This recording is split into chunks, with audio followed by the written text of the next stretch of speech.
ক্রিকেটের ২২ গজের লড়াই এখন আন্তর্জাতিক কূটনীতির অংশ হয়ে দাঁড়িয়েছে। চ্যাম্পিয়ন্স ট্রফি নিয়ে রীতিমতো দ্বন্দ্বে জড়িয়েছে ভারত পাকিস্তান। কোনো সমাধান দিতে পারছে না ক্রিকেটের সর্বোচ্চ নিয়ন্ত্রক সংস্থা আইসিসিও।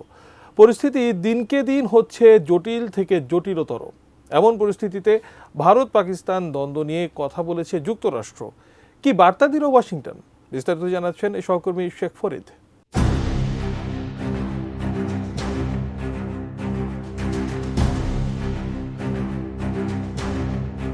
পৃথিবীতে বিরোধপূর্ণ দেশ নিয়ে কথা বললে যেসব দেশের নাম আসে তার মধ্যে অন্যতম ভারত ও পাকিস্তান। দুই দেশের প্রতিটি কাঠামো যেন একে অপরের প্রতিপক্ষ। রাজনৈতিক, অর্থনৈতিক ও ক্রীড়াঙ্গনে তাদের বিরোধ চিরায়ত। আইসিসি চ্যাম্পিয়ন্স ট্রফি নিয়ে এই দুই দেশের সম্পর্কের তিক্ততা এখন চরমে। আয়োজক সত্ত্ব অনুসারে ২০২৫ সালের আইসিসি চ্যাম্পিয়ন্স ট্রফির আয়োজন করবে পাকিস্তান, কিন্তু পাকিস্তানে যে কোনোভাবেই চ্যাম্পিয়ন্স ট্রফি খেলতে রাজি নয় ভারত।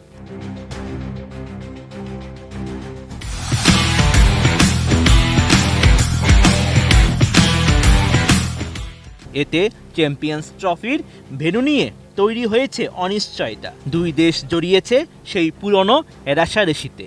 শেষ পর্যন্ত ভারত পাকিস্তানের এই দ্বন্দ্ব উঠে এসেছে মার্কিন পররাষ্ট্র দপ্তরের নিয়মিত সংবাদ সম্মেলনে। এই সময় ভারত ও পাকিস্তানের জনগণের মধ্যে সংযোগ তৈরিতে দেশ দুটিকে ক্রীড়া কূটনীতির কথা মনে করিয়ে দেয় যুক্তরাষ্ট্র। এ সময় সাংবাদিক জানতে চান, রাজনীতির সঙ্গে খেলাধুলা মিশানো কি ঠিক হচ্ছে? এর জবাবে মার্কিন পররাষ্ট্র দপ্তরের মুখপাত্র বেদান্ত প্যাটেল জানান, খেলাধুলা অবশ্যই একটি শক্তিশালী এবং সংযোগকারী শক্তি। এই দপ্তর সত্যিকার অর্থে ক্রীড়া কূটনীতির ভূমিকাকে অগ্রাধিকার দেয়, যা মানুষকে সংযুক্ত করতে পারে। এটি এমন কিছু যা মার্কিন পররাষ্ট্র দপ্তরের জন্য অবিশ্বাস্য রকমের গুরুত্বপূর্ণ। এই বিষয়ে ভারত পাকিস্তানই নিজেদের দ্বিপক্ষীয় সম্পর্কের মধ্য থেকে কথা বলুক। এর মাঝে যুক্তরাষ্ট্র প্রবেশ না করলেই ভালো হয়।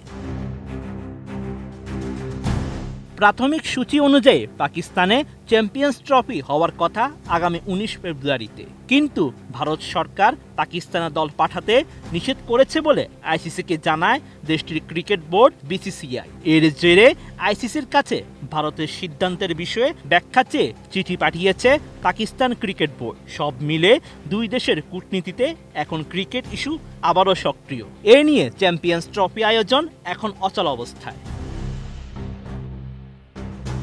Sheikh Farid, ATN news.